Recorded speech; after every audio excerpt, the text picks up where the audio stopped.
झारखंड विधानसभा में नेता प्रतिपक्ष और बीजेपी के यहाँ के सीनियर लीडर अमर बाउरी हमारे साथ हैं। बाउरी साहब से बात करते हैं।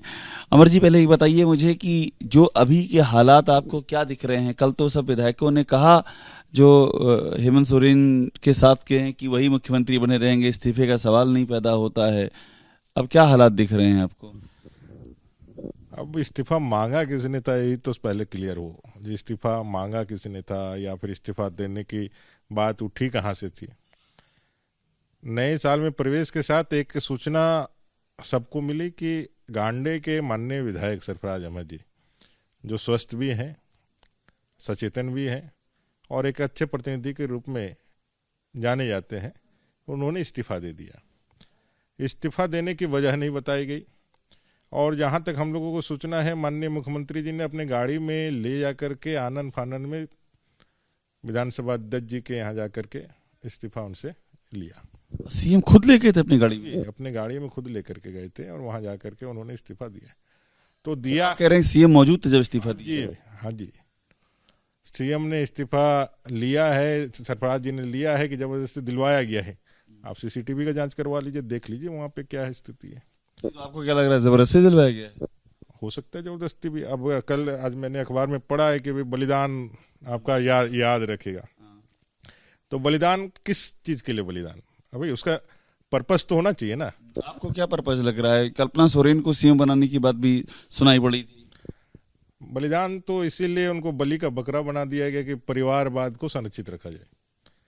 ये जो वंशवादी व्यवस्था है, अहमद को बल का बकरा बनाया गया। 100% बलिदान नहीं है। सरकार, अभी बताइए, हेमंत सोरेन की सरकार, आप नेता प्रतिपक्ष हैं, सरकार क्या खतरे में दिख रही है आपको? क्या सिचुएशन लग रही है राजनीतिक आपको?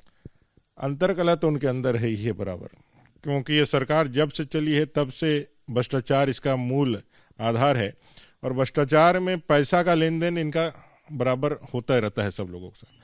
मैं कह सकता हूं कि अभी जो हालात मुख्यमंत्री जी ने खुद खड़े किए हैं, एक संवैधानिक व्यवस्था का प्रमुख होने के नाते उनको संविधान की रक्षा करना, कानून की रक्षा करना पहला दायित्व होता है। लेकिन जिस तरह से एक संवैधानिक संस्था ईडी के सम्मान को इन्होंने दरकिनार किया है और बार बार ये कहते हैं कि भाई हमको जो है परेशान करने के लिए ईडी कह रहा है, तो हम लोग सिर्फ इतना ही जानना चाहते हैं कि भाई देश के अंदर जो संस्थाएं हैं वो आपको पूरा राइट देती है, अगर कोई गलत करता है तो उसके विरुद्ध आप जाकर के कोर्ट से राहत ले सकते हैं। कोर्ट भी आप गए थे, कोर्ट ने भी आपको राहत नहीं दिया। मुझे एक बात और बता दीजिए आखिर में कि 5 साल सरकार चल जाएगी, आप नेता प्रतिपक्ष हैं, आपकी क्या राय है? 5 साल के लिए जनता ने मतदान किया है तो चलनी ही चाहिए। अब अपने कारणों से गिरेगी तो ये उनके लिए उनके कर्म होंगे जिनके कारण वो गिरेगी। अपने कारणों से गिरने की संभावना दिख रही है क्या आपको? अब जो हालात हैं, जैसा डर है, जिस तरह से अचानक से विधायक दल की बैठक बुलाएगी, जिस तरह से उन्होंने इस्तीफा दिलवाया, तो ये सारे कहीं ना कहीं ये तो दिखलाता ही है कि अंदर खाने इनकी जो बहुत चीज़ें जो है माकूल नहीं है और सभी कुछ स्मूथ नहीं है। कुछ न कुछ इनको लगता है कि भाई कुछ होने वाला है। आप सब लोग भी देख रहे हैं जो भाई चीज़ें चल रही हैं। बीजेपी का प्लान ऑफ एक्शन क्या रहेगा? बीजेपी तो जनता के काम करने के लिए खड़ी है, जनता की सेवा करने के लिए खड़ी है। राज्य की सरकार जो गड़बड़ियां की है उसको हम लोगों ने जनता के बीच में बताने का काम किया है। वैधानिक संकट ना खड़ा हो इसके लिए हम लोग बराबर यह कहते हैं कि भाई यह संविधान या वैधानिक व्यवस्था हम और आपने मिल करके बनाया है, इस पर हमारे कारण से संकट पैदा ना हो। और बाकी हम लोग वेट एंड वॉच कर रहे हैं कि भाई देखते हैं उन लोगों ने जो ये सारी परिस्थितियां खड़ी की है उससे वो क्या चाहते हैं।